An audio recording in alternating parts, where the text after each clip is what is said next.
last year. They couldn't give him away for a box of cookies.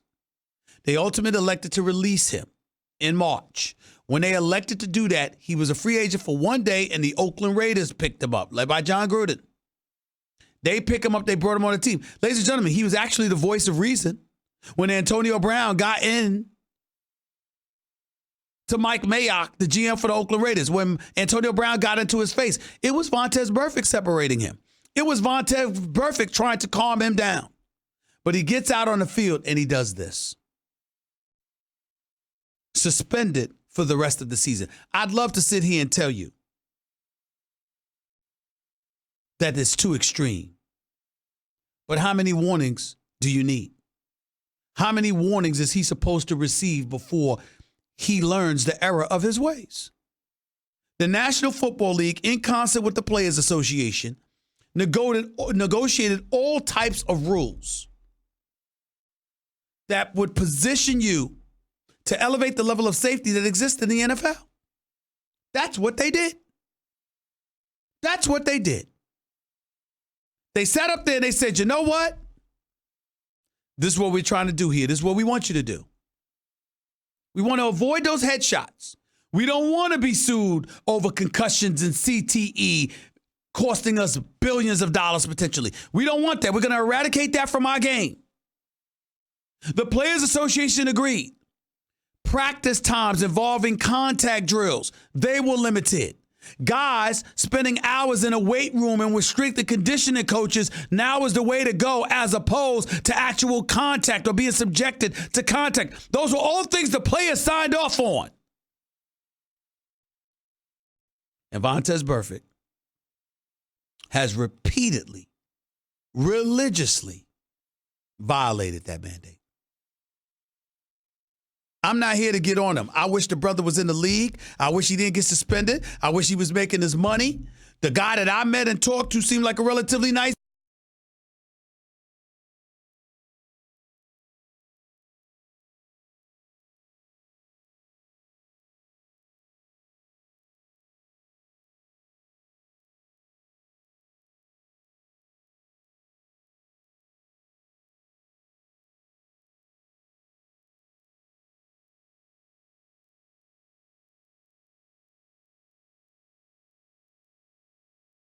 Similar offenders, similar violators. They'd have. They absolutely, positively had to take this position. You can slice it any way you want to. Absolutely, positively had to take this position. There is no doubt about it. And because that's the situation that we were in, because that's the situation we find ourselves in, this is what it is. Vontaze Burfict had to be suspended for the rest of the year. I didn't advocate that before it happened, but I damn sure ain't going to argue with it now that it has. It's a damn shame. And people want to point to, well, you know, there must be some kind of issue since he has the inability to control himself. My man Max Kellerman and others will explain it. Well, you know what? The world is filled with a bunch of Oprah-fied people. That's what I like to call them. It's an explanation for everything. And I'm not saying that to denigrate the queen herself, Oprah Winfrey, in any way. I'm just saying that when we talk about a JC, when we talk about Jonathan, people that were introduced, psychologists of the world and others that were just introduced to us over this new generation of millennials. We see, I mean, who would Dr. Phil be if it were not for Oprah? Just think about that for a second. You know, I'm more of a Judge Judy kind of person myself. I'm more of a judge. No nonsense. I want to hear it. And it's not that I literally don't want to hear it. It's that at some point in time, violators of rules and regulations shouldn't always have a damn explanation for every single thing, every single transgression they partake of. Sometimes, damn it, it's about you. Sometimes it's about what you've done. Sometimes it's about consequences because it involves the safety of others. It ain't like you harming yourself. If you really, really think about it, this is what it really comes down to. Vontaze Burfict is most guilty in his NFL career of knocking defenseless people upside the head. Is that accurate, John? I think it is. That's really what it comes down to. It's not like you're in a boxing ring like Errol Spence Jr. against Sean Porter Saturday night, which was a damn good fight, by the way, and you swinging at each other. That's not what happened. He's a breath of fresh air. Because watching him run with the football, think about it. Is there a franchise in NFL history, John? Is there a franchise in NFL history that has gone a decade plus without seeing a quarterback able to run? Think about that. The Giants are the only franchise in the history of the National Football League that went more than a decade without seeing a quarterback that could scramble 5 yards. You know why? Because Eli Manning's been their quarterback and he hasn't missed any damn games. So they've never seen a quarterback with an ability to run with the football as well. They've never seen that. They've never seen it. And so since we know they've never seen it, imagine watching Danny Dimes run with the football. He had 5 carries for 33 yards. He scrambled out of the pocket for 33 yards. When's the last time Eli Manning did that? That's what we're talking about here with Daniel Jones. And so if we see it for what it is, understand that he's a breath of fresh air for the New York Giants. Now, I saw 2 interceptions by Quentin Dunbar yesterday. That wasn't impressive. That's why I give Daniel Jones a C. I like his promise. I like his upside. I like his potential. I give you all of that. But I would give him a C. I'm not sold on Daniel Jones yet. I'm not sold. I'll be the first to tell you, I am not sold. Not by a damn sight. But I will tell you this. He is impressive. And I don't blame New York Giants fans for being excited because you haven't had a reason to be excited. Now, here's the flip side to it. The Redskins were who you were playing against. The Redskins are so awful. It is now fair to start comparing Daniel Snyder to James Dolan. Just the level of ineptitude attached to your franchise is all I'm talking about. I don't get personal about James Dolan the way others do. I just know that since his stewardship, the New York Knicks are perennial losers. That's all I know. They're allergic to prosperity with James Dolan around. Period. And he had a lot to do with Kevin Durant electing not to come to New York. Period. Figure out how I know. In the case of the Washington Redskins, they are just an abysmal franchise. They are god-awful. Read Sally Jenkins' column in the Washington Post.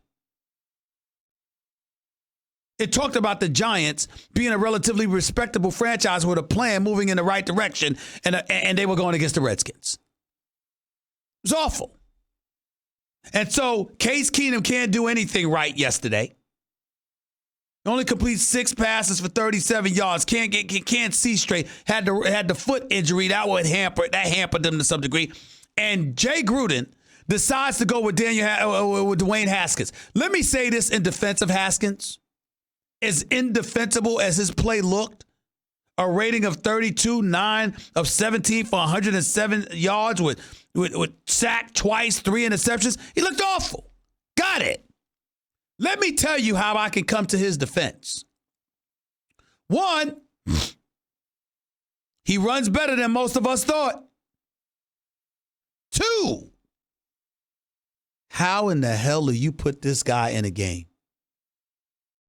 How in the hell do you put this guy in a game? He has no practice reps with the first team. Do you have any idea how cruel it is what Jay Gruden did to Dwayne Haskins yesterday?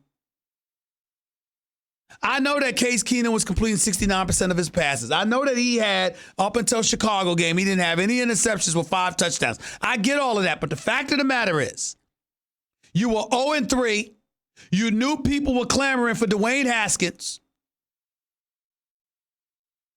All you had to do was make sure you gave him some reps with the first team. That's all you had to do. Jay Gruden didn't do this. See, that's grounds for dismissal right there. It's a fireable offense. I don't think Jay Gruden should be the head coach of the Redskins right now. I think he should actually be fired today. I want him to keep his money, though, because I don't want to compromise his ability to take care of his family, even though he does have a brother making $100 million with an additional $18 million in incentives in Oakland, who, by the way, is questionable whether he deserved that. But that's neither here nor there.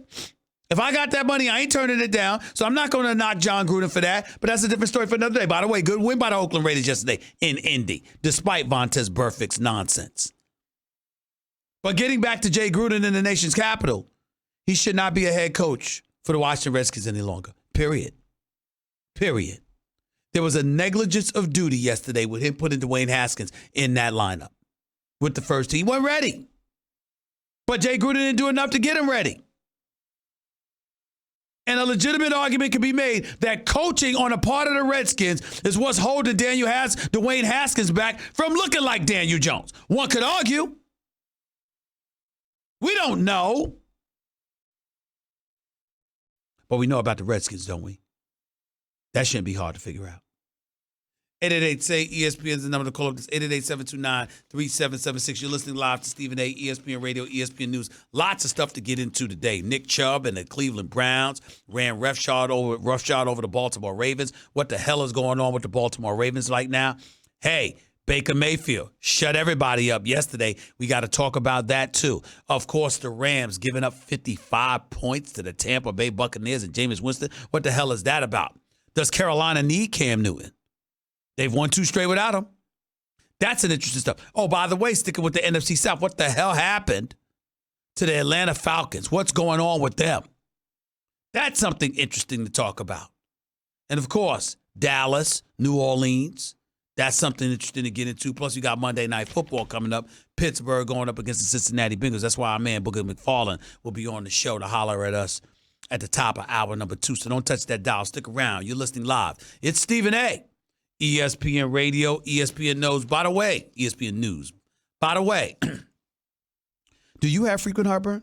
Like the kind where you have antacid stashed everywhere in case it pops up? You know what I mean. You keep some in your bag or your desk or your car or your nightstand. You have those